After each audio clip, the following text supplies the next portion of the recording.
I used to work in an emergency room, so I have a lot of experience there too. And if you show up with your child who has a fever in the emergency room, they'll do an evaluation, and depending on how severe that is, that may include just looking at the child to see what's wrong, and may include some lab work. So reasons to go to the emergency room if your child has a fever is maybe if it's quite severe and they're really lethargic.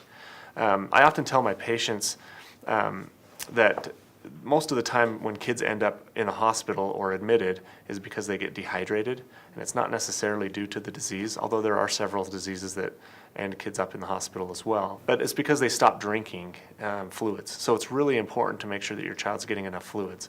And as long as the fever is fairly mild or even a little bit moderate and goes away within 3 or 4 days, I don't think an ER would be necessary. When a parent is seeing symptoms of lethargy and a child isn't drinking fluids, that may be a good time to take them to the emergency room if they have a fever, because they may need some more support. And that usually comes in the form of IV fluids, because they can give them fluids without having to drink, which is common. And a lot of kids have a lot of nausea and vomiting, no matter what that disease is, when they're sick, and they just don't feel like drinking. And that's kind of the first thing that goes. So that's really important to watch for that.